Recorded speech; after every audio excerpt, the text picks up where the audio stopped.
taking a peek at the steering wheel and as well as the cluster screen inside of the Hyundai Elantra. This is the 2024 N model, which is why you've got these N buttons and then the rev button along the very bottom. But outside of that, the buttons and the layout of the screen are going to be very similar across the board. I'm going to show you everything that you need to know. So first thing is that the steering wheel is going to be heated, and it's going to be just along the right side there. It's not standard across the board, but you'll find it in most trim levels, and it's heated all the way around. Adjusting the steering wheel is just done by your left knee. So you could release there, and it's telescopic, so just in, out, up, and down to find that perfect position. Once you do, click it, lock it back into place. Now, buttons and so many switches, starting off with the ones on the left-hand side. So you've got your blinkers there, flash out your high beams. You're going to be in the auto mode here, so you can adjust between different light modes, but auto the majority of the time. If you are in auto mode, you could push away to get into an auto high beam mode. And what that means is that if the vehicle recognizes high beams are needed, it's going to turn them on automatically. If somebody's oncoming, it's going to dim them before turning them right back on again. It's a really useful setting. You could flash your high beams this way, but if you wanted to permanently lock your high beams out, go into that top light mode, push away to get them to go, pull towards you to turn them off again. Along the right-hand side, you've got your wipers with variable speeds. Intermittent means that you can adjust how fast or slow the rain's hitting your windshield there as well. Straightforward. You're going to pull in towards you to get the wiper fluid going there as well. So easy enough. Now, you've also got the flexibility of adjusting the brightness of the screen. So you could see down by my left knee, you've got the option of adjusting your brightness. I usually just recommend keeping it in max brightness mode. And there's another switch in order to toggle traction control on or off.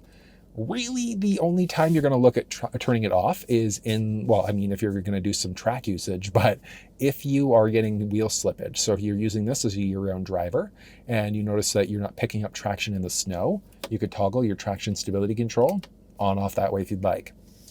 And there are so many buttons. So this is going to be for cruise control. Some versions of the Elantra have regular cruise, like this one, because it's the manual transmission. Other ones are going to have the adaptive or the smart cruise control system. If you've got the adaptive or smart cruise, you're not going to be able to have regular cruise control, and then vice versa. So if you just have regular cruise, you won't have the adaptive. But we know this is regular because there's no distance indicator. Inside of the ones with the adaptive cruise, there would be a distance indicator to let you say how close or far do you want to be away from the vehicle in front of you. But you can toggle the system on off this way by pushing that button. Then you can increase your speed. So you hit up to set your speed and then increase, decrease 1 kilometer, 1 mile per hour at a time, or you can push and hold up instead to go to the nearest zero. So if you've currently got it set at 45 kilometers an hour, you push and hold up, it'll take you to 50. Push and hold down, it'll take you to 40. You could pause or resume your previously set speed as well. You can hit the brake to pause and then push in order to resume. If you had the adaptive cruise, that would all be done through this little switch here instead. Then there's a lane centering or lane follow assist. Such a cool system. So it's not self-driving, like even when you have the adaptive cruise control system, but it gets so close. So this one is going to keep you perfectly balanced in your lane as you go. So it's going to follow your own bends. You need to keep your hands on the wheel because after about 30 seconds, it tells you to put your hands on the wheel. But otherwise, it's going to take you fully around bends without you hanging onto the wheel at all. It's actually really cool. Then there's a pages button here to take you through options inside of the cluster, and then an up-down switch as well. But before we get there, there's also a voice command prompt. So you'll be able to do things like change songs, radio stations, navigate using your voice, and a number of other things. But if you were hooked up through Android or iPhone devices, you could also do a longer push and hold there in order to activate your Google or Siri Assistant instead. Just that I don't have any phones connected right now. From there's a volume rocker, so you can go up and down this way, push in order to mute out. You could answer or hang up on a phone call. Then there are 2 custom buttons here, and you can adjust that through the infotainment system. So under setup, you've got buttons, and then because I'm in the N, you can adjust what these do as well. But for regular Elantras, you can adjust what this mode button does and this one. So this custom button, you can have it go to your home screen and a few other options. Mode button is going to let you change between whatever sources you've got checked off there. So if you're a fan of Sounds of Nature, FM, Sirius XM, whatever the case may be, you can adjust out that way if you'd like to. Really straightforward. And then this one we have set up to go back to that home screen instead. So really, really easy to use. And then you've got this in order to be able to go between. Actually, hold on. Let's go change the mode for a second. So FM, You could jump between all of your presets if you've got presets saved, or you do a push and hold either way to be able to seek if you'd like to. Seek is a little bit temperamental this way, so you've got to be quick on the draw there, but you can easily go up and down between presets if you'd like. And then you've got different N buttons. So this one is going to be the drive mode selector. Inside of most trim levels of the Elantra, your drive mode selector is going to be just down by the center stack there. So above the shifter, so you'd be able to change between your eco, normal, or sport mode down the middle there instead. But this, because this is the N version, these ones are just programmed in to do that instead. But otherwise, it's going to be just down the center stack there. And because this is the N trim level, bam, look at that. Oh, I love that cluster screen look. Love it. But yeah, you see we've got different options available. And then because this is the manual transmission, you've got a rev matcher as well. Where that rev match comes into play is as you're shifting down, what it's going to do is it's going to match your RPM. So what it's going to do is rev up. It sounds so cool. So it revs up a little bit as you change gears. But I love the way that it sounds overall. And then you've got some options of customizing, which I'll touch on in a second. But inside of that cluster screen, so let's go to the traditional look instead. So you've got your eco versus normal versus sport mode. You can change out and lock these in. I'll show you that one in just a second, but you've got your current fuel level shown as kilometers. If you were in miles, that would obviously show up. You can adjust, or you can see, I should say, what your fuel level is this way. Parking brake is currently engaged, but if that was off, that would disappear.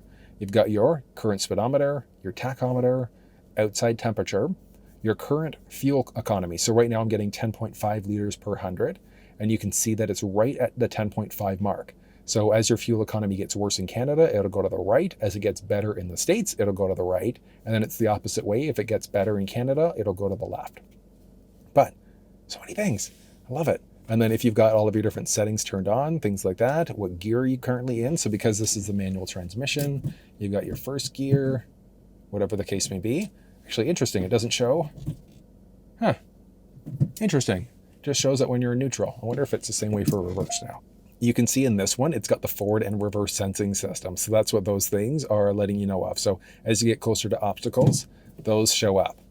But so many other things. You've got your current RPM level, current engine temperature, and then your odometer along the bottom right side.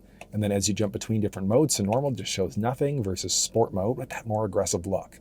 But let's dive into these other features. And that's all controlled using the pages button along the right-hand side. So you can button press to get to different options. So this main one is your drive settings. So if you are on the highway cruising, you're going to notice that there are different settings that are showing up there. And then you can also push and hold the OK button here in order to jump into some different settings inside of the infotainment system. So you can adjust driving safety, driver attention warnings, and things like that. There are so many things. What I will show you, if you want a full walkthrough of the infotainment system, you'll find it in the description. But I'll show you this one here. So cluster theme, you can adjust it out to this funky cube display instead. It's really different. It's like very, very different look. But I'm a bigger fan of the classic themes. But let's say if you love being in the eco mode, but you want to have the look of the sport mode, you can do that. So I'm in the eco mode with the sport mode look by just adjusting it this way. But you can link it to your drive mode instead. You can show what content's showing up there as well. So icy road warnings and all that fun stuff. There's a blue light filter and a number of other things that are available inside of the screen on top of that. Then moving through, you've got your current oil temp and then engine temp, and then a few other things. Again, because this is the N trim level, there are lap timers and things like that. That one specifically, so that page is not going to be in any other trim level outside of the N. From there, you've got your different fuel counters. So you've got your current trip. So that's from when the vehicle is turned off and then back on again. That's your essential basic trip counter. Since you've last refueled, whether that's a full tank, partial tank, whatever the case may be, that's the economy that you've gotten. And then your since last reset. So far, I've driven the car 72.4 kilometers. Before I parked to do this video, I was at about 8.2 liters per 100, but it's gotten worse just because I'm sitting here talking, and it's essentially going to be worse fuel economy because of that. But in most of these where it says OK to reset, all you're going to do is push and hold the OK button there, and that just resets it back to 0 instead. There's also your digital speedometer. So if you don't like looking at it this way, you can see your speed done that way instead. And then this is just a basic compass view, but if you've got factory navigation inside of your Elantra, you could search for different things. And unfortunately, so this only works for factory navigation. So if you do have Android Auto, Apple CarPlay set up, it's not going to show up this way, but strictly for factory nav if you've got it, but you've got your turn-by-turn directions there. So cool. And then if you don't have that going, it's just going to be a little compass instead, showing you which direction you're facing, and then tire pressure, which can be shown as you start to drive. So I know that that is quite a lot of information, but that's everything that you need to know about the steering wheel as well as the cluster screen inside of the Hyundai Elantra.